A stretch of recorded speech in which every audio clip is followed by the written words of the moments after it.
Bonsoir à vous toutes, bonsoir à vous tous. Donc, ce soir, nous avons une réunion qui est une réunion liée à la révision du POS. Bon, je vais demander qu'on ne passe pas de diapo pendant que je parle, parce que vous les passerez après, si ça ne vous ennuie pas. Je ne sais pas qui est-ce qui commande les diapos, là. C'est vous? Ah, on les passera après. Sinon, ils ne vont pas écouter. Voilà, je vous connais un peu, quand même. Donc, nous sommes dans le cadre de la révision du POS. Alors, je vais faire un rapide retour en arrière. Donc, il y a quelques années, nous avons révisé le POS, et qui est donc devenu PLU. Entre-temps, un ministre est passé par là, il a changé le nom. Ce PLU a donc été voté, et il a commencé à fonctionner, et il y a eu un certain nombre de recours contre ce PLU, et il a été annulé. Pendant le temps où le PLU a été voté, et avant qu'il soit annulé, nous avons entrepris une période de révision du PLU. Vous me suivez tous? Quand le PLU a été annulé, nous sommes revenus donc au POS, et nous avons, avec le bureau d'études, qui était dans la révision du PLU, repris la révision du POS. Tout le monde me suit? Bien. Le PLU a été annulé pour des questions de forme. Paraît-il, c'était pas écrit en caractère assez gros. Plein de questions de forme. Et notamment une assez extraordinaire qui voulait que, après que les commissaires enquêteurs aient remis leurs conclusions et que nous ayons suivi leurs conclusions, ce qui est un des buts de l'enquête publique, il aurait fallu que nous fassions une nouvelle enquête publique. C'est nouveau, ça vient de sortir. Certains, plus intelligents que les autres, diront « Vous avez qu'à respecter la loi, monsieur le maire ». Je constate que je ne dois pas être le seul à avoir pas respecté la loi, puisque le POS, le PLU des communes, je crois du Castellet, de Sifour et peut-être Saint-Mandrier, je ne sais plus, il y en a 3 au moins, qui ont été annulés. Je pense aussi que quelque part, peut-être le nouveau tribunal administratif de Toulon a voulu prouver qu'il était là et fait peut-être les choses avec un peu plus de zèle que d'accoutumée. Ceci étant, ce n'est pas bien grave. Qu'avons-nous fait? Donc nous avons repris le POS dans sa révision telle qu'elle était, puisque je rappelle quand même que le juge a annulé notre révision uniquement sur des questions de forme.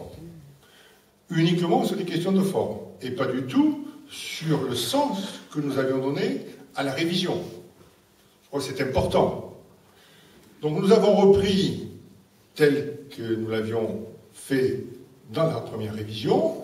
Nous y avons rajouté ce que nous avions pris en compte des conclusions des commissaires enquêteurs, c'est-à-dire à peu près tout, plus quelques points qui concernaient l'avis de la municipalité, de la commune, pardon.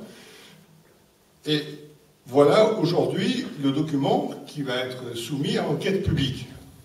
Donc il n'y a pas, par rapport à la première révision à laquelle vous êtes peut-être venu assister, il n'y a pas de grand changement, si ce n'est donc les demandes des commissaires enquêteurs qui ont été prises, les demandes qui ont été prises en compte par les commissaires enquêteurs, et ensuite 2 ou 3 points qui vous seront expliqués tout à l'heure par Louis Arsène, qui est donc l'adjoint à la ministre.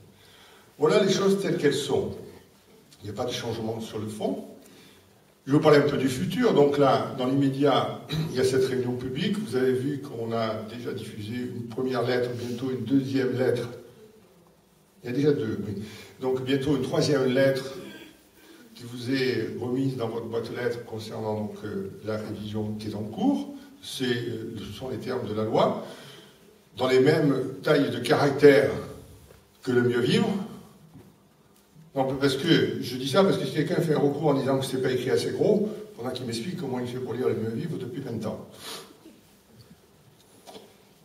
Donc, présentation, une exposition qui est en dessous, donc dans le petit Gali, qui vous sera commentée tout à l'heure par le bureau d'études de Burode, ici présent, et toute la procédure de l'enquête publique telle qu'elle a eu lieu la dernière fois et qui se déroulera à Ypsilon près de la même façon, puisque je ne crois pas que les textes aient vraiment changé depuis cette période. Donc ensuite nous arrêterons, ensuite donc, nous voterons et ils rentreront en application. Immédiatement, nous en reviendrons à ce qui était avant, à une mise en place d'une nouvelle révision du PLU, notamment pour prendre en compte, dans la mesure du possible, les demandes qui sont faites sur les zones, on va dire, agricoles, naturelles. J'emploie les deux mots parce que dans le poste, c'est agricole, et dans le PLU, c'est naturel.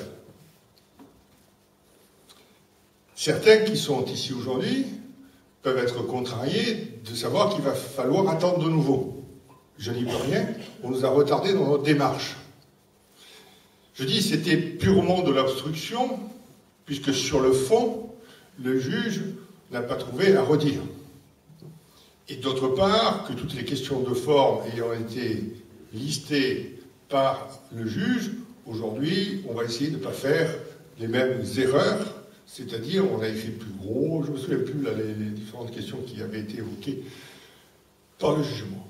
Mais je rappelle que dans le jugement, il est bien précisé qu'à côté de ces points-là, aucun autre point n'était susceptible de justifier l'annulation du PLU, de la révision du poste et donc du PLU. Voilà, est-ce que tout le monde en a bien compris dans ces explications? C'est un peu complexe, mais c'est assez simple au final.